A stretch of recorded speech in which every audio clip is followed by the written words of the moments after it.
station about it. So that's good. Got through most of the time sensitive stuff. I still got this NCAA stuff going on. Got a story of virtual reality in the Awesome. NFL. Also, for all you video gamers, we got a little bit of news on some popular video games as well. So we'll kind of give you guys the news on that coming up. But first, let's you know what, before we get into the finals talk, because the game comes on tonight. Coverage starts at 8:30 actually on ABC. You know, I didn't ask you yesterday, and I meant to. And when I was transferring notes from yesterday to today, I thought about it. I just kind of like glazed over the Danny Ferry story, and didn't really ask you as the resident Hawks fan. What are your thoughts On Danny Ferry coming back? period the whole kit and caboodle? What are your thoughts? Well, I mean, I'm one of these people. I mean, Mike, you know, I make uh, insensitive comments. I make insensitive comments on a regular basis. Mm-hmm. That's pretty much who I've become. Yeah, I just told the people you yelled at me Uh, yesterday.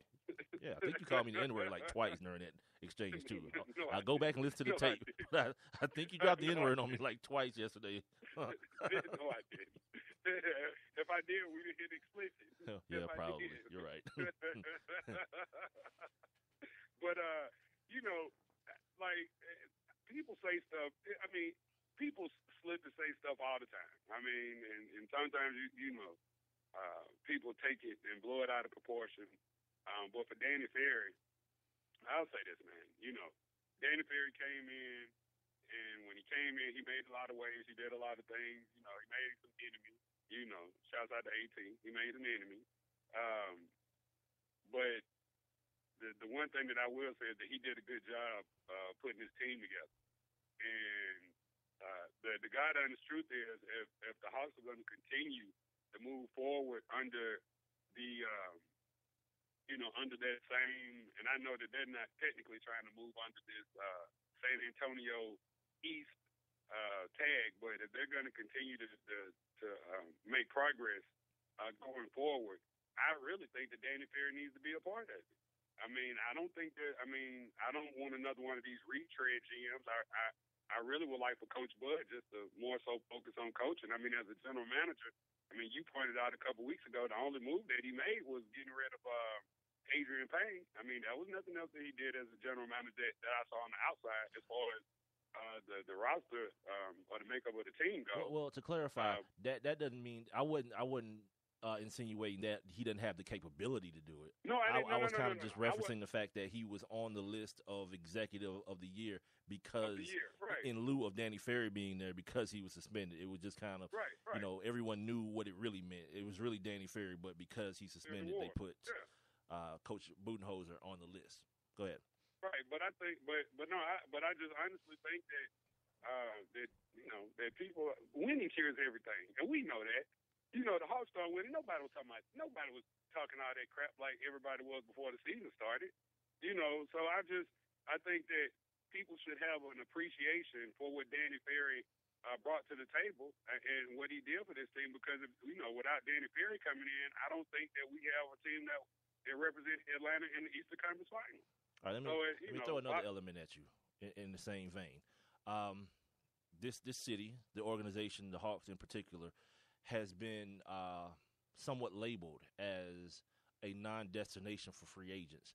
How much does the fact that Danny Ferry was actually speaking of a pending free agent, a guy who the Atlanta Hawks were actually courting to become a member of this 2015 Atlanta Hawks team, how much of that do you think should play into the decisions when you may think of, well, if this is how pending free agents are treated by this organization, I don't want to go there either. You think any of that has any legs? You know what? Maybe if the Hawks hadn't showed as much as they did this year, maybe it would have made a difference. Mm-hmm. But you have former players that have come out and on the side of Danny Ferry. You have people that say that they know straight up Danny Ferry's not a racist. I mean, what he said was idiotic, but people he won't be he's not the first person to make an idiotic statement, and he definitely won't be the last. Mm-hmm. And in the moment of everything that was going on with the Hawks, with I can't even think of the guy's name now, Bruce Levinson self-reporting, right, and then Michael Guerin is the one that actually came back with the whole Danny Ferry thing, I don't really. I know what Michael Guerin's problem was, that he thought he was on the out, but they allowed him to remain part owner of the team.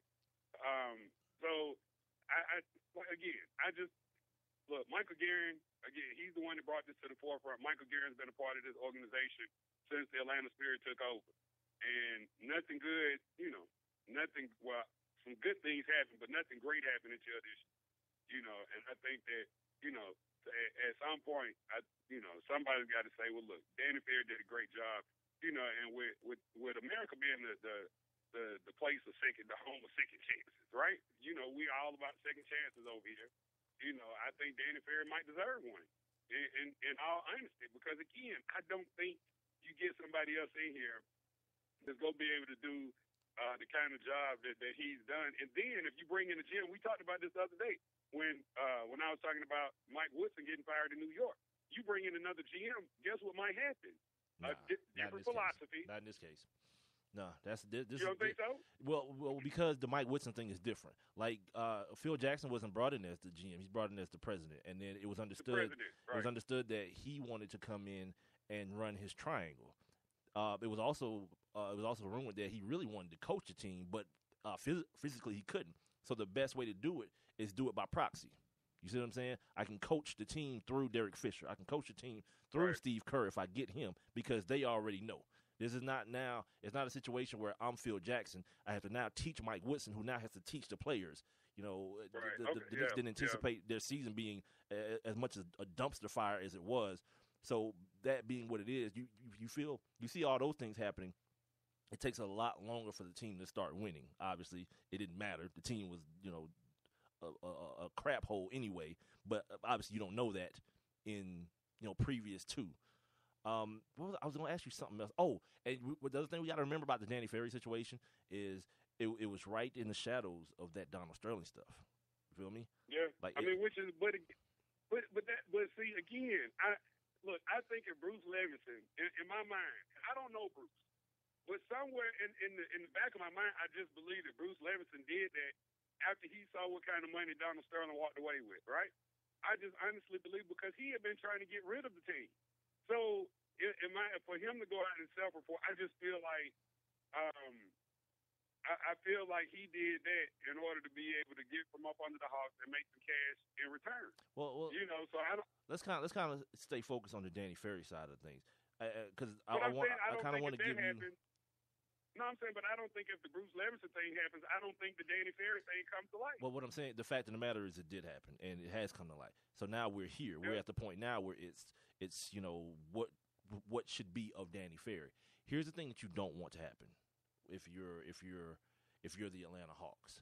You don't want a Donald Sterling situation. You don't want the team to get, because again, you don't know what's going to happen with the Hawks at the time this is happening. The team happened to get good this year, but you don't want the team to get good this year, and then at some point somebody says, "Yeah, back in 2014, look what I pulled up on Danny Ferry," and then the whole thing starts crumbling, and then other people knew about it. Because that's what happened pretty much with Donald Sterling. That's the reason they kicked Donald Sterling out, because they needed to. 30 years has gone by. This dude was a raging racist, not in basketball terms, because many a black person got rich off Donald Sterling, but in his other endeavors, the stuff with the housing and him, putting this disabled black woman out of the house after her house flooded and telling her she just got to deal with it, like that kind of stuff.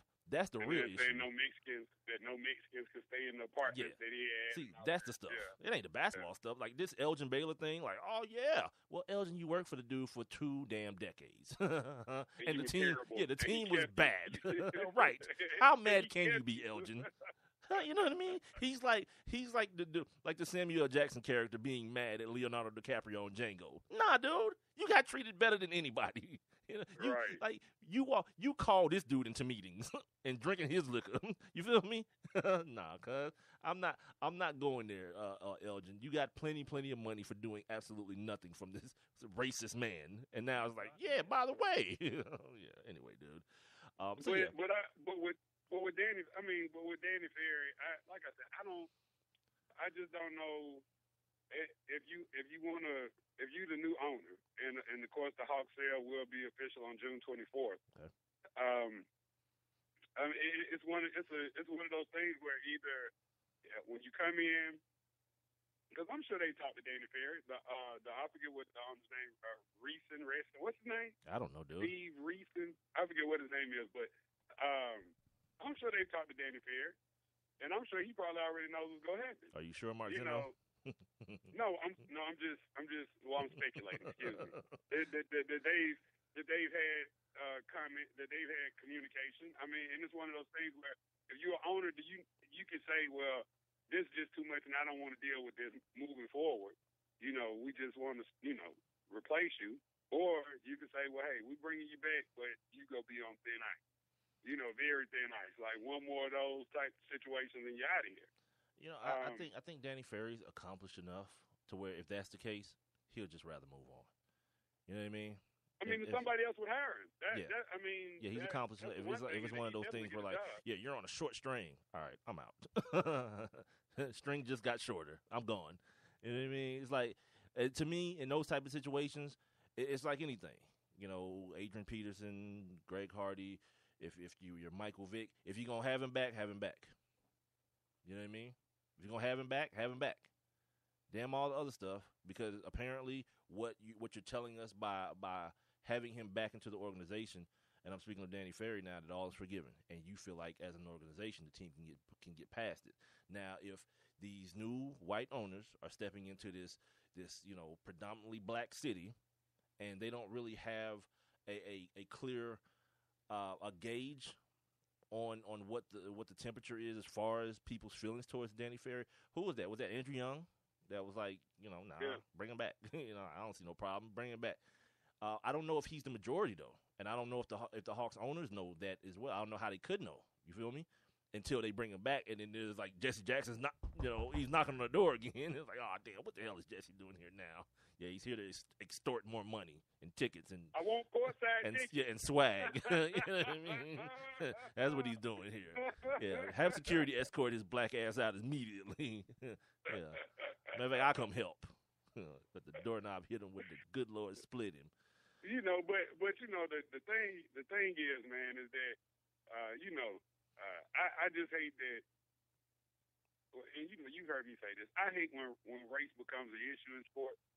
Because I think sports is the one time that in most situations is kind of like a kumbaya type deal. No matter whether you're at a football, baseball, or basketball game, like everybody really should. It all should be all for one reason. So I hate when race plays a factor, because then in a situation like this where you have Andy Young saying, yeah, well, he should. He should get his job back. Then you got these other local leaders around here, African-American leaders, who's like, oh, my God, no, we need to get rid of Danny Ferry. We need to put somebody that looks more like us in there. Yeah, like, then you ask them, like, who? Yeah, like Crickets. Billy Knight. Yeah, no one knows anybody then. Like, I'm just saying, get all that crap going on.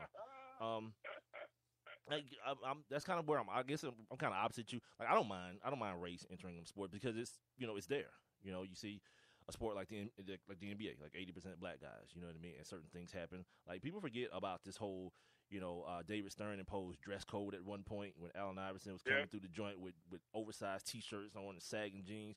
Now it's kind of gotten like way, like on the other end of it. Like, dudes ain't showing up with suits no more. It's like skinny jeans and, and camouflage suits and the whole nine. It's going in a way, way different direction. But I guess because it's trendy and it's stylish, it's not thuggish anymore. It's more Euro or whatnot. Yeah, but the thing about it is, at some point, like, and we've seen it in time, at some point, the Mitchell and Ness long jerseys, passionees, like, eventually that stuff was going to play out anyway. Well, David Stern doesn't know that. Like, he has no idea that that's going to happen. Like, coming through the tunnel with a whole FUBU outfit on, guess what? ain't nobody even wearing FUBU no more. Yeah, David Stern you know what I'm understand saying? that. So it's like, He doesn't understand the so fact it's that, like, things trend up, things trend down. And, really quick. As soon as Jay-Z said, I don't wear jerseys, I'm 30 plus, give me a fresh pair of jeans and a button up. As soon as that got said,